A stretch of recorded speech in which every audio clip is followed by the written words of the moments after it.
Hello, everyone. This is Jason Rodriguez here with Zpryme. Today, I'm joined by my colleague, Erin Autin, our Director of Research Programs. Erin, how are you doing today?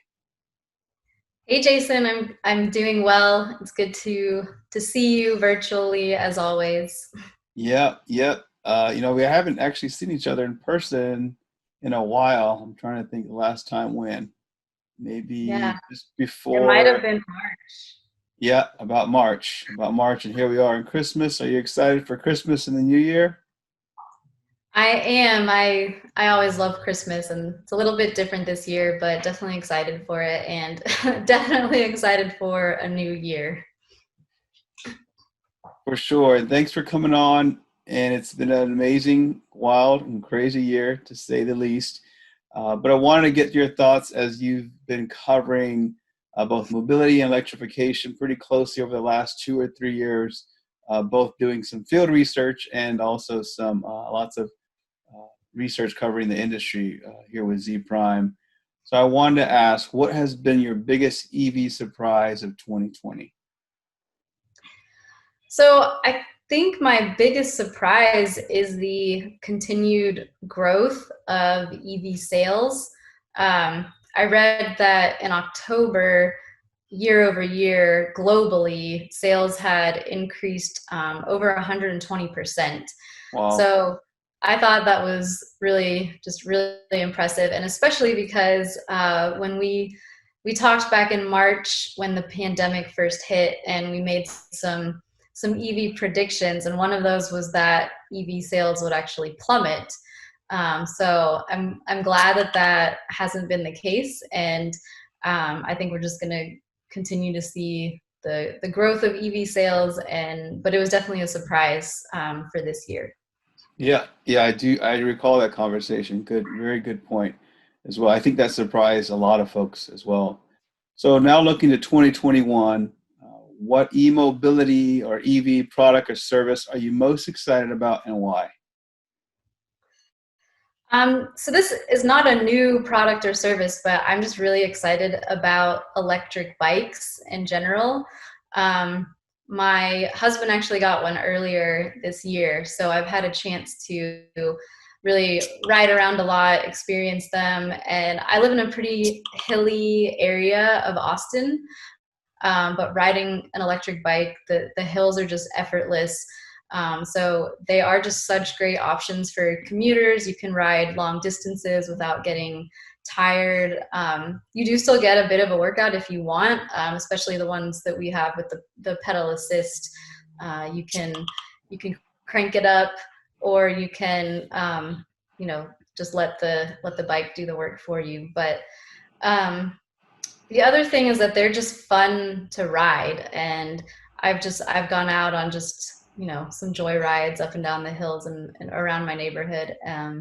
So yeah, I'm really excited about electric bikes. I think that that's sort of another thing that maybe in the pandemic people discovered, because figured it was a little bit safer to be outside, and so people started buying electric bikes more. And again, I think just with more education and more people experiencing them, the growth will need to increase.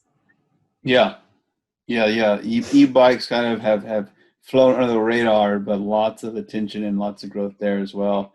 And yeah, looking forward to hearing more stories about your e-bike adventures in 2021. And finally, last question.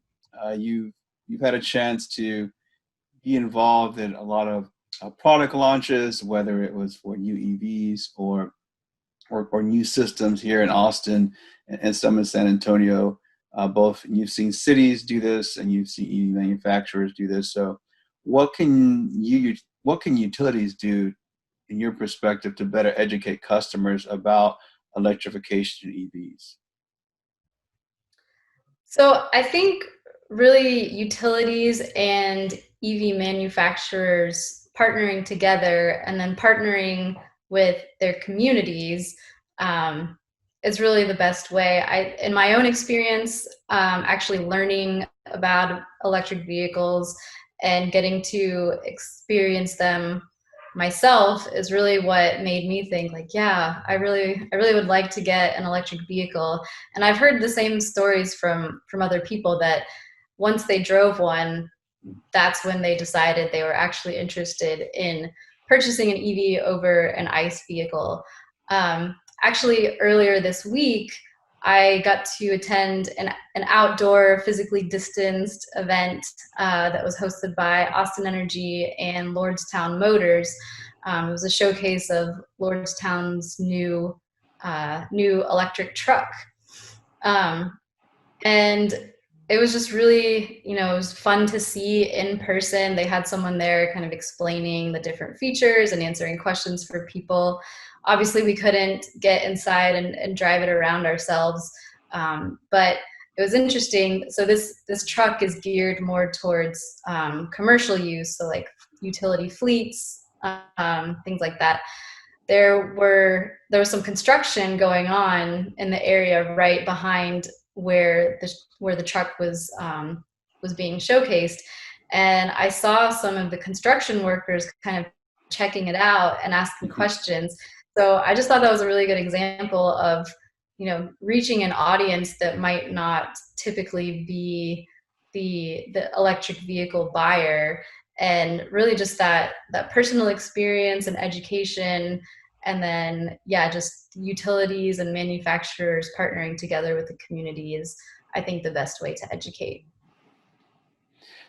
Fantastic. So we're looking forward to seeing a lot more of that in 2021 as the vaccine rolls out, and and then looking even into 22 as new models come out. So Erin, we really appreciate you coming on and sharing a few minutes of your time with us to take a look into what we might see in 2021. And thanks for joining, and hope you have a great year. Thanks, Jason. Good to talk to you, and hope to see you soon in 2021.